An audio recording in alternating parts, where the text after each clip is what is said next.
largely we were approaching people. Women were just the hierarchical top of it. If it was a woman, that means this is going to be tough. So like the hierarchy is men, women, powerful men, attractive women, way more powerful men, gorgeous women. This is the actual stack for a man trying to approach randomly.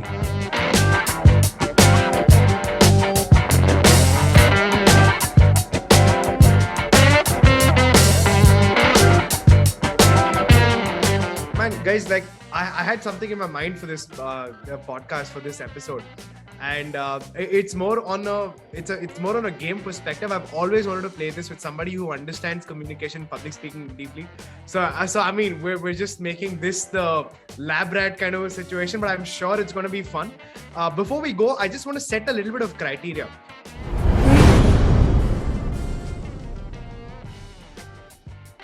So quickly, with both Mudit and Prakhar, tell me what according to you are the 3 attributes of a great speaker, and preferably a public speaker, right? Somebody who could stand on a stage and actually deliver with power and do it. What are the 3 attributes that you think? No explanation, just 3 things. So that becomes the base on which we play the game. Okay. I will have to consider. One sec.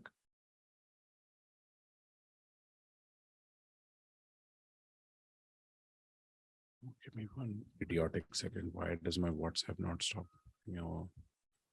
I have 2. Do I need 3 for sure? No, I mean, I'll have to invent 3. Yeah. I like provocation. Like the substance has to be provocative. Come on. Where is the hurt? Where is the chaku, bro? Just Prakhar thing. Provocation. There is pauses. A man who knows how to take proper pauses is the G for me. I'll have to really invent a 3rd one to actually know. I mean, take your time. We'll go to Mudit then. Okay. First for me is relevance. Second is authenticity. And third is the mindset.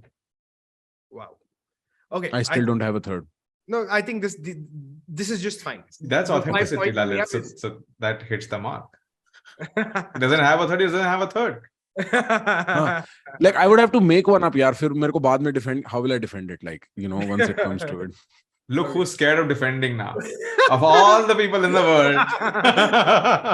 Never defend a lie. Never defend a lie. I have no problem defending the truth, bro. Shri Raghuvar ki Vanar Sena. Go on. So guys, the game is simple. Okay. We pick 5 people who we would want to have on our debating team. Okay. So this is like, we're going complete NBA draft style. To build a context, I'll break it down how it's done. One of us starts first and we call out one specific speaker who's super famous, preferably super famous, so that the audience knows that person, can do some research and find some content on it. So then we have an order. So if I go first, then we have Mudit second and Prakhar third. But here, the advantage still stays with Prakhar, even though he's going third, that he gets to pick the 4th one, the next one immediately. And then we go in the reverse order. Okay. And you have to pick 5. Okay, we'll do 3. No. I like 5 है तो 5 है, but this is such a cool game, bro. Like that's all. Lalith, you make it sound like a contest. He'll go to 50. I'm already running the math in my head. Right?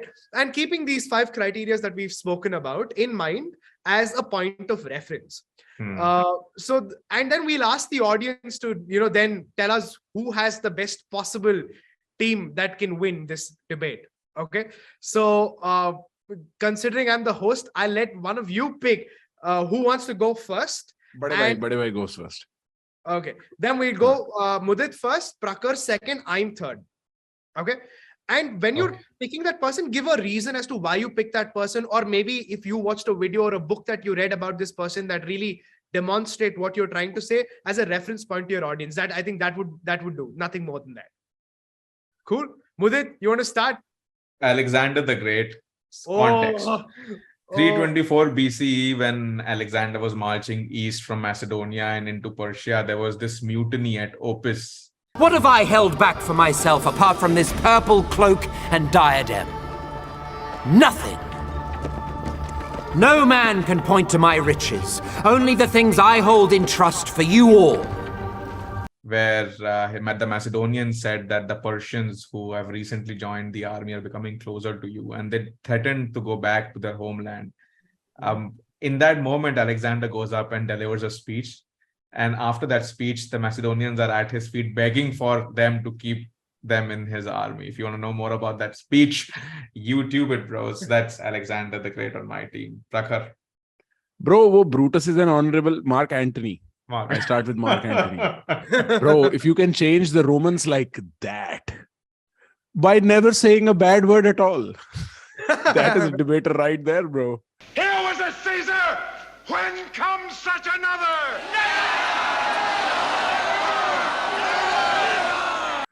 And grievously hath Caesar wept. Go on. So your pick is Mark Antony, is it? Mark Antony. Let's start with that. Yours. Bro, like for me, this one was quite I had this even before I started the game. I was just thinking, but I think I'd pick the OG of the public speakers. And it's usually, I feel, the politicians who have all of it. And I'd pick the best of them all, Abraham Lincoln, because he's known for, so there was this guy called Edward Everett who gave a speech for an hour during that Gettysburg address. And nobody gave a shit, right? He spoke for an hour. Abraham Lincoln was unprepared and he spoke exactly for 1 minute, 58 seconds or something like that. The world will little note nor long remember what we say here. But it can never forget what they did here. And he got a standing ovation.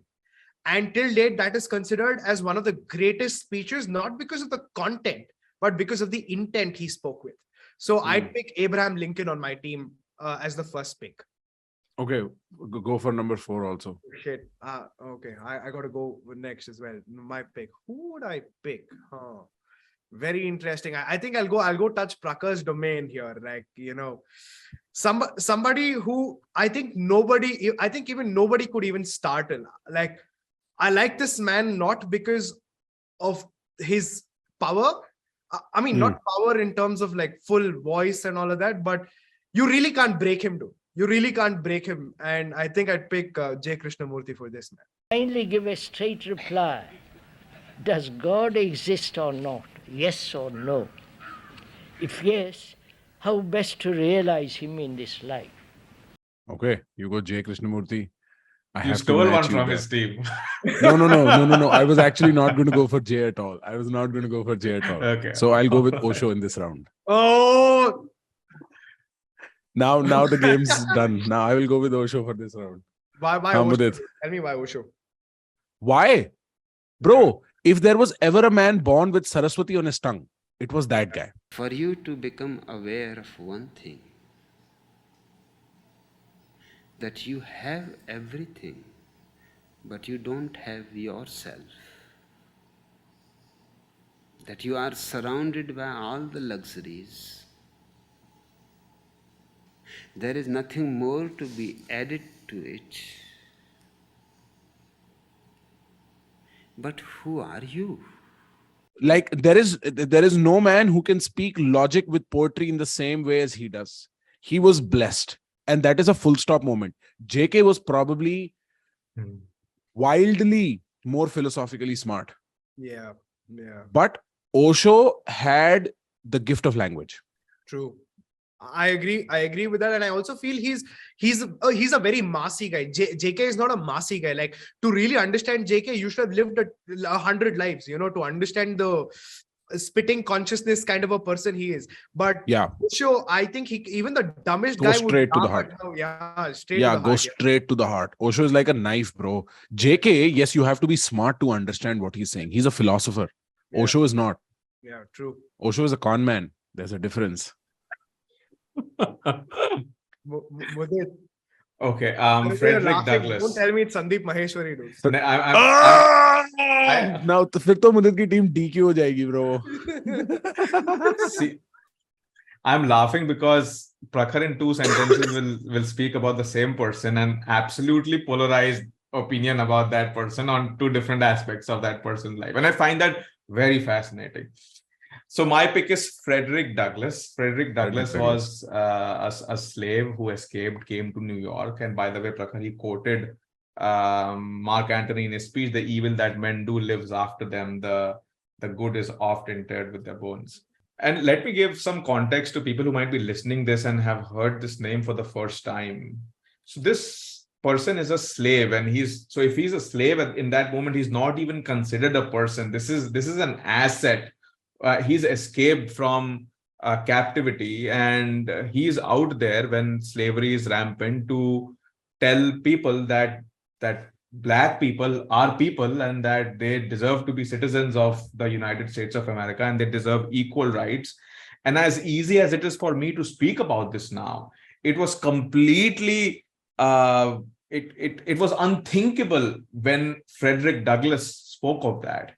And the reason I choose him so he's a great man, of course. The reason I choose him on my team is because on the 4th of July, this is, I think, in 1852, 4th of July of 1852, in Rochester, New York, he's speaking to an audience, mainly white people who sympathize with his cause. But the way he presents, and I might not know the exact lines, but the rich inheritance of justice, liberty, prosperity, and independence bequeathed by your fathers is shared by you, not by me. The sunlight that brought life is healing to you and death to me. The rich inheritance of justice, liberty, prosperity, and independence bequeathed by your fathers is shared by you, not by me. The sunlight that brought life and healing to you has brought stripes and death to me. This 4th of July is yours, not mine. You may rejoice, I must mourn. And it ended somewhat. It's a very famous address. It's a very famous address. 4th of July, Frederick Douglass address. Yes, I remember reading it. Yes. The 4th of July is yours, not mine. You may rejoice, I must mourn. So to go into an audience and create that vast difference, you sympathize with my cause, but that's not enough. To make them feel that cause in that moment is huge. Sorry, I became emotional. Same with Mark Antony, bro. Every time I listen to anything from that speech, I get goosebumps. Like straight up, it's a piece of brilliance. Yeah. But at least Frederick Douglass is historical, right? Like Frederick Douglass actually delivered that. And I'll tell you what Mudit is getting at really here. And this makes me think at some point during these 5 picks, one of the picks is going to be me for myself. Because I want to be on my team. But here is the thing. I'll tell you something.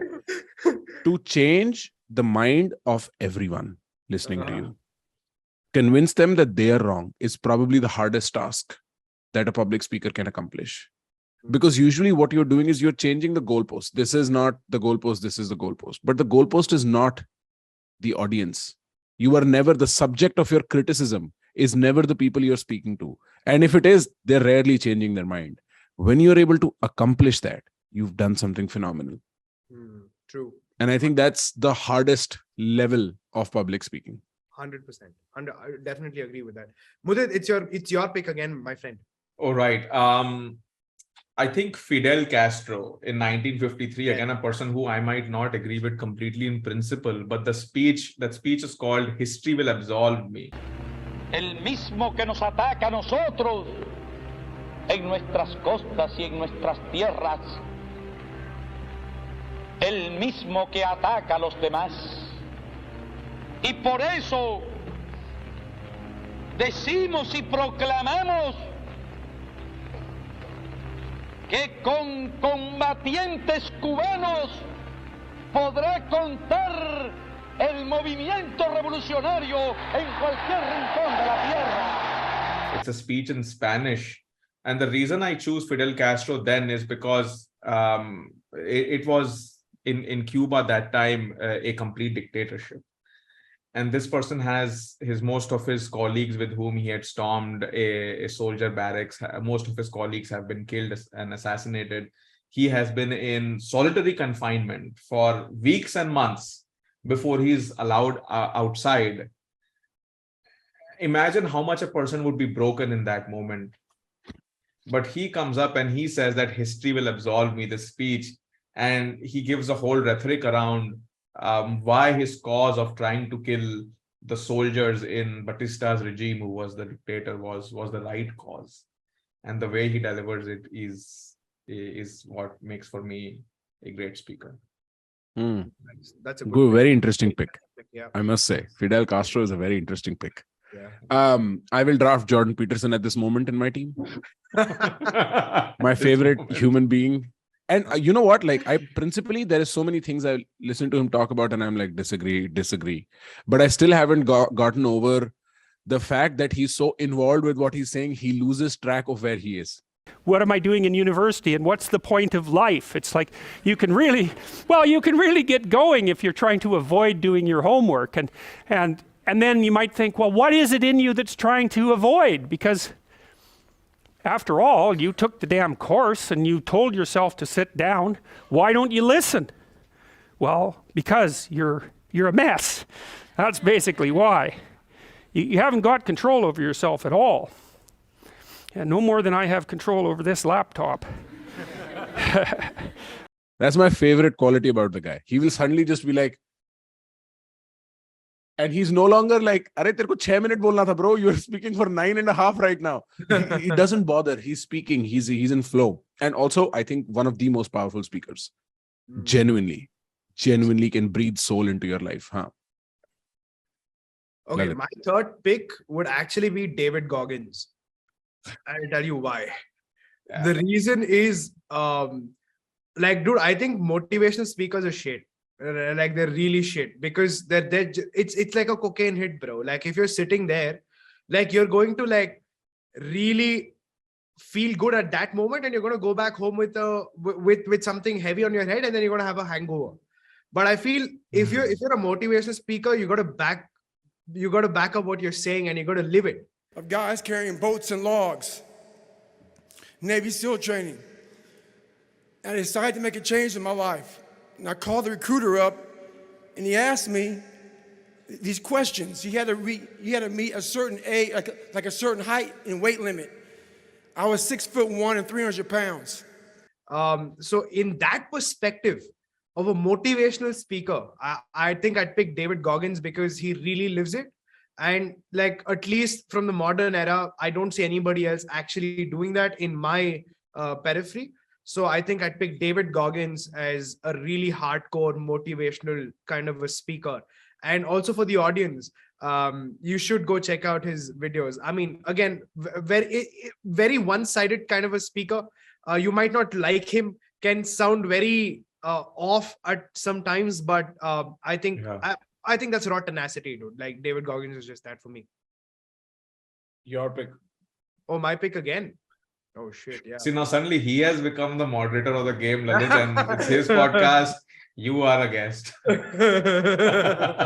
It does not say LD, it says PG in the background. Who would I pick? Or we could cap it at 3-2. I think I have a very like solid team. Fourth person is me. I like that. I like the confidence. I was hoping one of you would pick me, bro. Like, what the hell? You didn't wait for my fifth, bro. What can I say? Oh, the fifth one was going to be me. No, I would honestly, that would be a dream come true for me. If I was ever like a goat in public speaking, I'd be very proud of myself.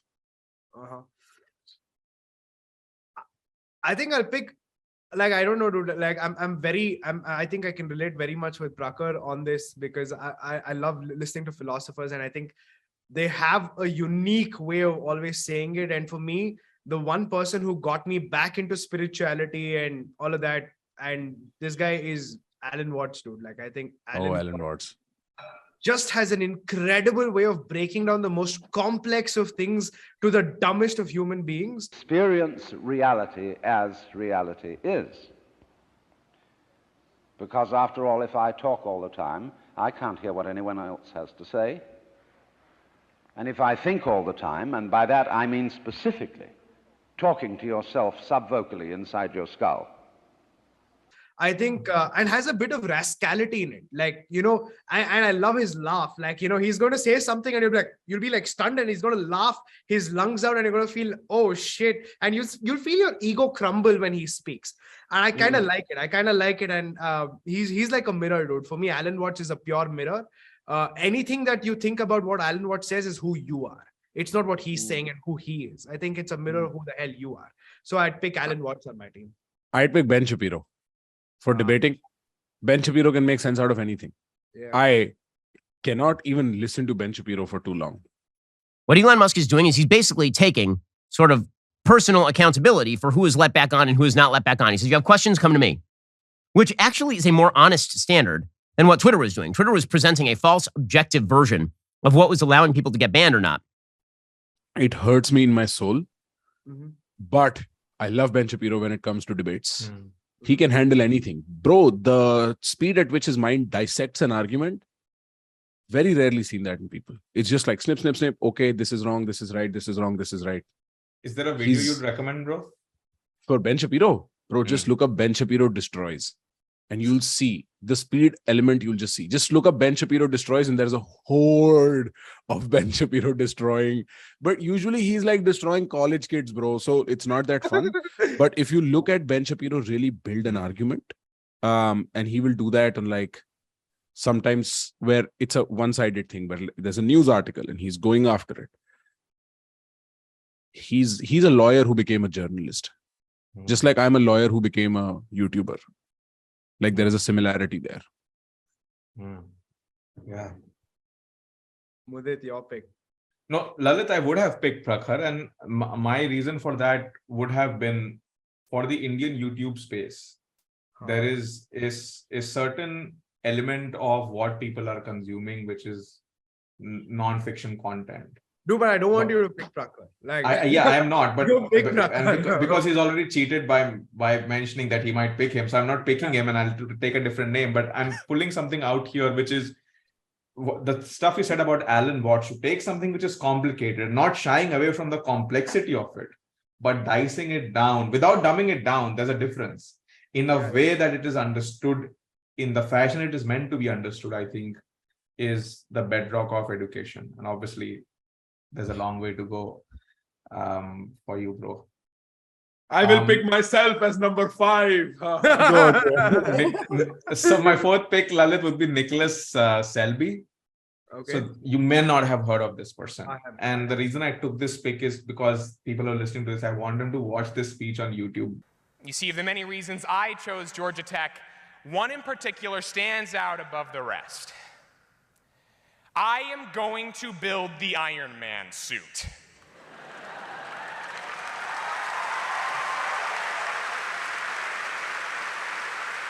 Prakhar, bro, you have to see this speech on YouTube. It's a Georgia Tech commencement speech. Okay. And this Georgia is Tech, by the way, great school, beautiful campus. Yeah, that's right. Yeah. So this person delivers a commencement speech at Georgia Tech. And when Lalith and Prakhar, you watch that speech for 2 minutes, you send me a message. I know you'll be smiling. So that's my fourth pick. Yes, we have to record me watching a speech by Nicholas Selby. That's right. I'll send it. And when I orgasm, you need to have the recording on. So I have to select the fifth one also. Now, this is not a name. This is a category of people. These are the sellers of random stuff that you find in the Mumbai local train. And the reason I picked them is to be able to come into an audience. Raju, let's Why are we doing this with Raju, bro? यार इन लॉन्डो में ना कुछ convincing power होती है कि आप इनके मुंह पे ना पहली बारी में मना ही नहीं कर सकते. एक बार मैं सरोजनी में जा रहा था, मेरी पीठ पे एक हाथ आ गया. अरे ब्रदर, सब ठीक है? सब ठीक है ना? चलिए फिर टी शर्ट देखते हैं. यार मैं चला भी गया. चल ठीक है, राजू. राजू को प्रेज कर रहा है ना. Raju, I'm with Raju, bro. To come into a disinterested audience and still try to say what you have to say anyway.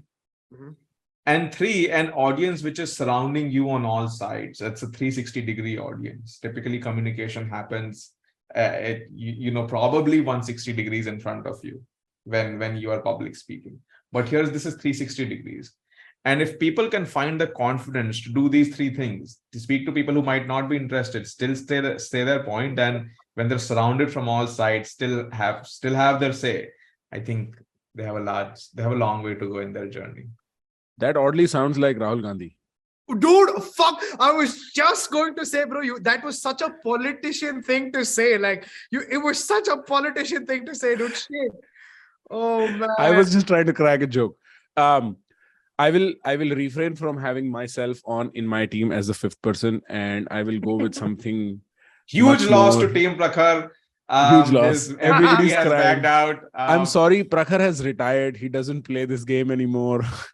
But I will take Kumar Vishwas. Who's that? Kumar Vishwas is a Hindi poet. And he's my favorite Hindi speaker to listen to, bro. Ram इच्छाओं से मुक्त हैं और रावण इच्छाओं के पाश में है बंधा हुआ।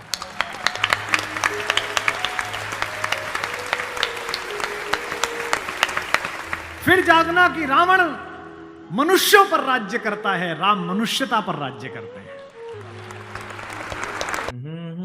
Bro, like कहता, and bro, like he can the stage performance, the stage presence of that man, especially given his like physique. So look, like gurus very often, like the Oshos and the Sadgurus of the world, will wear this like extensive, which what that basically does is it expands your presence on stage. You stand out and such. This guy is a poet, bro. He even got kicked out of AAP for standing up to Arvind Kejriwal. Like, there is not a lot of respect per se that he commands when he walks on stage, except for his artistic talent. But when he's on stage, he will sit. He will be on stage. There's going to be a bunch of politicians who are there. Congress, BJP, AAP. He will diss everyone, bro. He will diss everyone, and everyone will still laugh at their own diss. He's that entertaining. He can hurt you without you realizing you've been hurt. Which is to say that he master of words. Clearly master of words. Nice.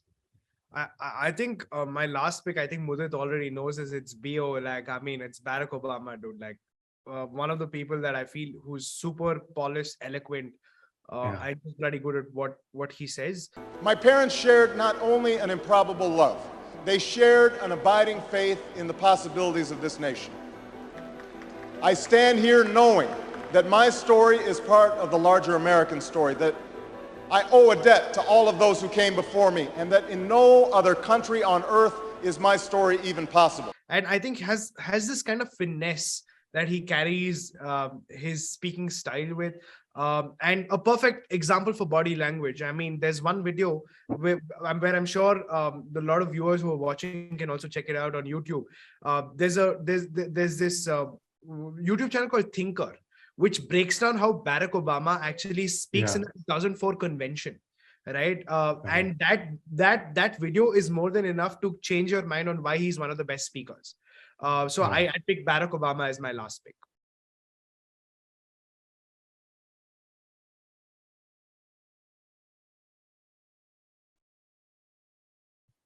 Congratulations. Bro, Arnab Goswami pick कर सकते थे TV debate के लिए. Okay, dude, let's pick on a few close calls that you might have wanted on your team. I was going to say Shashi Tharoor, but I just don't like the guy as a person. But yeah, he has good speaking style and a bit of an accent. I don't think he's very forceful, frankly. Like, I like him. I don't think he's a forceful speaker. Like, I'm not inspired when I listen to him. Yeah, true. That's there. But I think in terms of his language and that's what I think for me was the pick. What were the other picks? What were the other people that were running in your heads?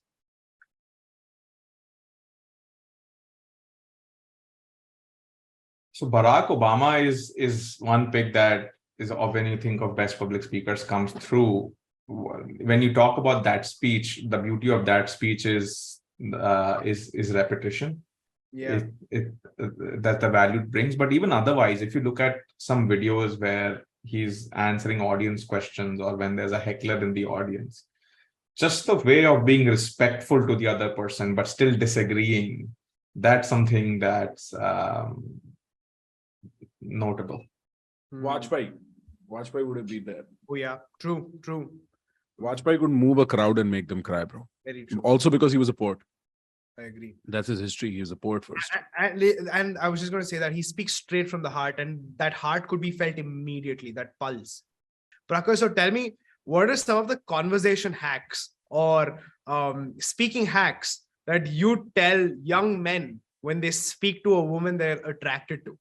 Right? I want to know this. What are some of the ways that you can get 1 hour from your Lalith? मैं तो virgin हूँ. मेरे को तो पता नहीं कैसे बात करते हैं ladies से.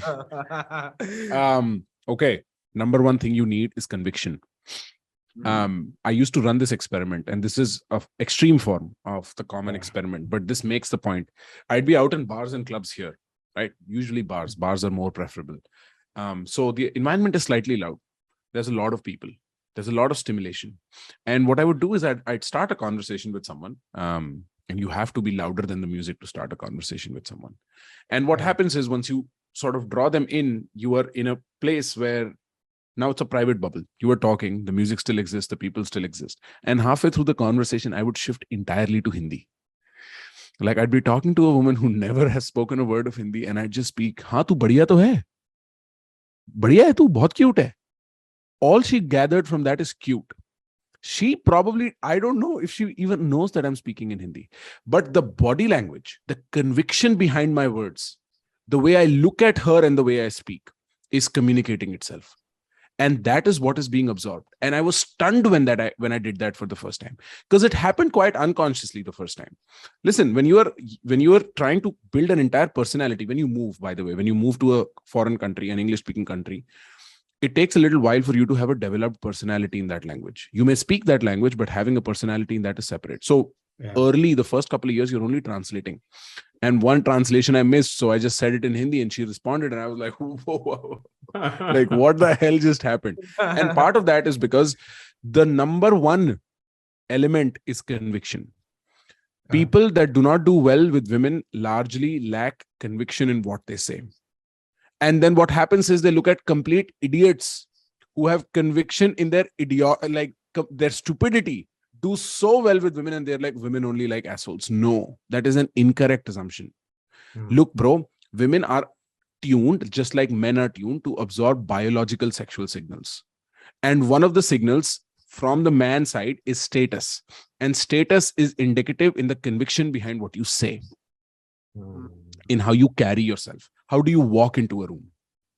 Now, one can train you for walking like a king, or you can just walk in the room like you own the party in your head. It changes a lot. So this whole phenomena of trying to get good with the ladies begins right here before you've even met a woman. The first thing you need to understand is you are the prize. That is what I would tell my younger cousin or my nephew. If he came to me, he's like, "Chachu, I need help with the ladies." I'd be like, first, you are the prize. Not that she's not the prize. She's also the prize. But don't go into the place where you place her here and then you chase her down, because she doesn't want a guy who does that. She's going to be like, I'm going to pick the guy who's higher than me, no, who I chase. Yeah. Like, people want what is more valuable than them. It's an upgrade, right? So first of all, you are the prize. You walk in like that. Secondly, be convinced of your bullshit. Third, hold tension. This is something Indian men don't understand. And I repeat this podcast after podcast. Tension. Okay. Look, I'll say something. Say I'm speaking to a woman. I'll say, "You look super cute." And I just let that hang, instead of trying to fill the silence up with, "But you know, like a friend." You've ruined it. You've ruined it. Say something the opposite. The compliment, okay? Insult side pe. Your face reminds me of Iron Man. You said that to a girl you're interested in. Your face reminds me of Iron Man. Of course, this is complete bullshit. I'm throwing it off. The point is, it's kind of an insult. It's kind of like a small push away. Is fine as long as you're able to hold the tension. Go to your dad, tell him, "No, you will not speak to me like that," or your boss. And let that tension hang. Get okay with being in discomfort. And the discomfort in conversation looks like tension. And so most men completely miss this large point, where because they cannot hold tension, they are never able to flirt properly. And holding tension is playing with the boundary, is arriving at the boundary but not quite crossing it, and being completely okay with that. So what happens is, when it comes to saying I like you, first what I need to do is go home so I can text you that, because I cannot say this to your face, because that's too much tension and I will melt and I'll be nervous, and I don't want to look nervous in front of you. Why the hell not? You like her, look nervous, bro. Like, let that be a communication. What is that? What is so wrong with that? But be convinced of your nervousness. I'm nervous. I have a question here, Prakhar, before you go ahead. Very interesting. Just let me finish this last point, because people will then say it doesn't make sense. So first, it begins in your head. Second, it begins with conviction behind everything you say. 3, show actual interest. And the only way you'll be able to show actual interest is by being able to hold tension. Now go on. Do you think I think the biggest fear of men is to be rejected by a woman, and that's why they're usually running with that invisible blanket that I don't want to say it in front of her? Because I think men can take a lot of things, but if there's one thing that they cannot take is being rejected from a woman. And it's, I don't know, dude, it's very biological, it's instinctive. And do you think because it breaks the illusion? Yeah. You can think you are the stud. Look, bro, remove spiritual, psychological, philosophical, remove all meaning. Leave just biology, purely on a biological level. Let's talk. And what you realize is that female sexual patterns are the validator of male traits. The preference of a woman validates whether your gene is going to go into the future. The ultimate control on a biological level is with the females. Well, there is a reasonable argument to be made against that too, that men have strength and so on. But like in the way of the grand scheme of biology, where we are all inactive agents, where this is just a cog of the machinery and we are cogs, the control is with the women. And so what happens with a woman's selection of saying yes or no is that you have a hard biological answer. Yes or no. And even though when you're meeting a woman in the wild, when you're 18, 19, 20, it's not the same as wild times when I get reproduce. It's not the same. But the instinct where it gets triggered is the same place.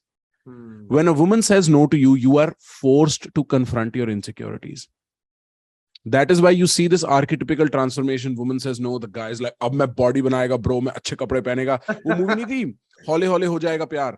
What was that Shah Rukh Khan, Anushka Shankar film, where Shah Rukh Khan, the husband of Anushka Shankar, Anushka Sharma. He's like this uncle figure, and then he goes out and dresses up like this rock star figure, and he's dating his own wife. Like, very weird plot, but the archetypical meaning is that at the rejection of a woman is an injunction in a man's life, where you are now allowed to look at yourself anew and reconstruct. So, for instance, I've gotten fat over the last 5 months, fatter than I used to be, less fit, let's just say that, right? And I go out and I try to meet a woman, and I see that this woman who would have probably been interested in me 6 months ago, which is my version of me right now in my head, says, I don't know if I want to go out on a date with you. I have to suddenly confront with my belly, bro. I have to deal with the fact that I let myself loose. I have to let myself deal with the fact that my hair is too long or my beard is unkempt. These are just the physical symptoms. Or I have to deal with the fact that I'm actually not that confident or attractive in my speech and my behavior. Then there is a huge element that the woman's just not into you. There's just options and choices, You don't like Colgate, you like Pepsodent. That doesn't mean Colgate is bad. You like Coke, not Pepsi. That doesn't mean Pepsi is shit. Right? Yeah. That is a huge part too. But largely what men are afraid of is finding out the truth. Yeah. And the truth from a woman is ultimate in certain ways. And it's the same thing that athletes go to when they play. Athletes have a finality in their decision making too. If you're playing chess and you lose, you got outplayed, full stop. True. And that is why it hurts to lose. Because there is no other way.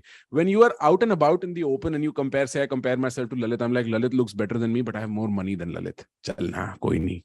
Like, Mudit has cooler friends than me, but you know what? My car is better. Like, there is always this way we set off our losses. But with this kind of shit, there is no setting the losses off. It's very real, and you have to acknowledge. And the pain of acknowledging the change that you need to make is hard. So, long story short, women are king. Nice. That's the reason. I think that's a very nice, interesting take. I could see a bunch of hints of Jordan Peterson there.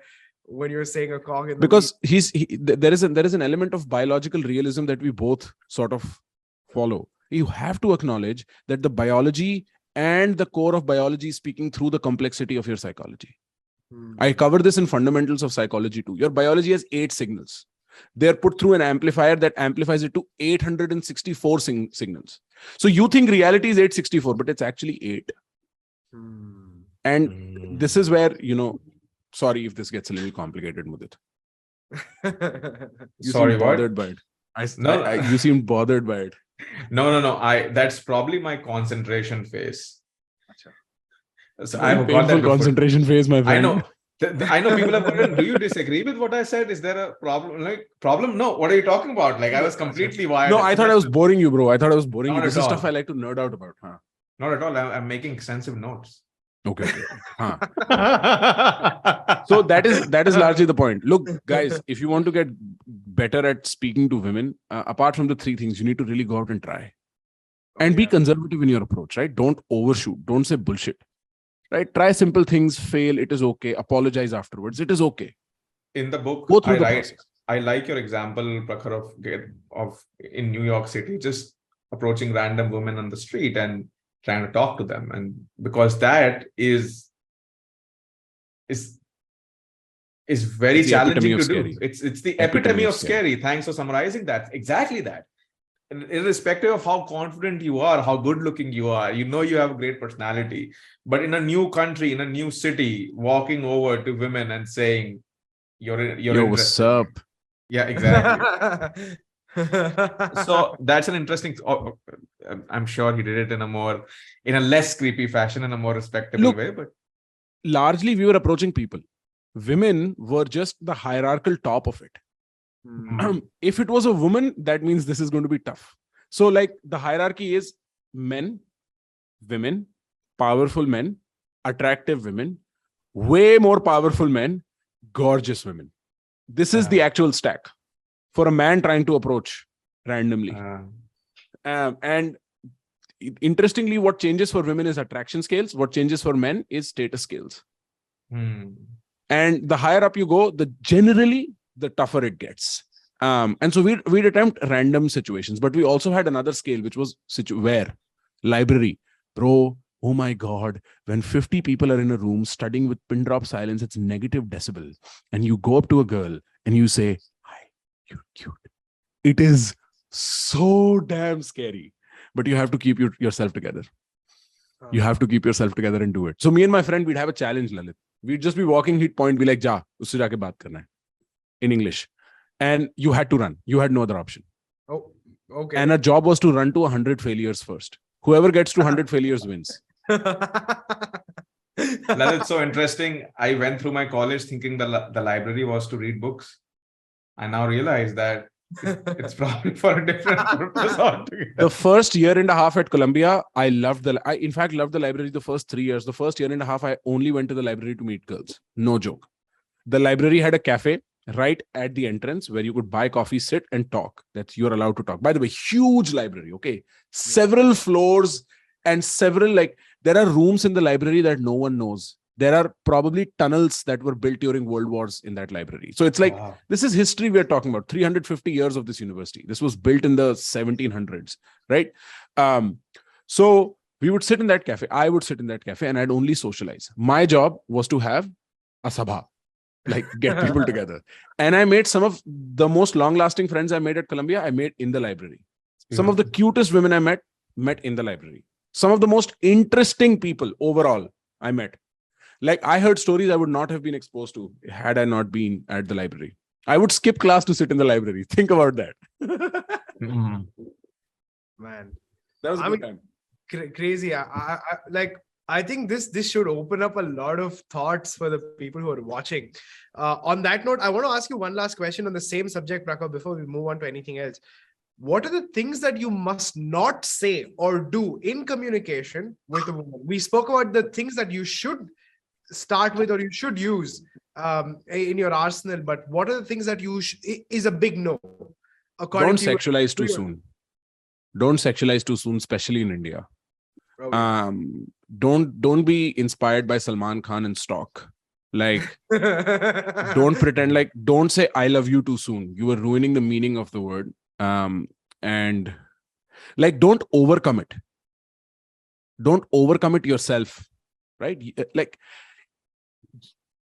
if Lalith was a woman and I just met her, I'm also figuring out whether I like you or not. No, I'm attracted to you. That's separate from liking you. मैं नहीं छूटते I love you. Oh, Rockstar में Ranbir Kapoor goes to Nargis Fakhri, no? Love बोले रहा है मेरे को तेरे से. Right? Like, this is the archetypical Indian approach to a woman. Relax. Tell her you are attracted to her. Tell her she's extremely attractive as a human. India mein, I wouldn't even say you're a very attractive person. Or like you look very attractive, because like very quickly the female mind goes towards danger. So I want to keep it the least amount of pressure for her. I'd say there is something so energetic about you. I'm so attracted by it. And then it is suddenly a spiritual compliment rather than a physical compliment. Yeah, don't creep her out. Don't push her too hard. That is what I would say. Like, play the conservative game in India. That is largely the social fabric, right? But be more like, be direct about what you feel. At this point, I think I liked you. Yesterday, I thought I was only attracted to you. Today, I think I really like you. I have such a good time talking to you late nights. Just say that. It's no big deal. Slowly step it up, amp it up. Maybe that's what I would say. And don't be afraid to talk to them, man. I know how scary it is. I fainted talking to girls. What? So I know. Yeah, Bullshit. bro. Bullshit. Who was I telling this? Huh? Bullshit. Like, don't tell No, me. bro. 11th grade. I was auditioning for my school play.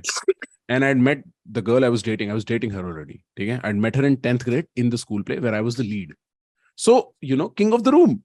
Audition क्या करना है? अपने को तो वैसे ही select करो. I go up on stage to audition. And I was so nervous around her. I noticed that she's sitting in the crowd. And I faint directly on stage. So I know how fearful this shit gets. Yeah. I think you've seen failure quite early, and that's what built you for the kill now, dude. Like, now you're like doing courses and like writing. I books. overachieve in that way where I get killed faster and then re-emerge faster too.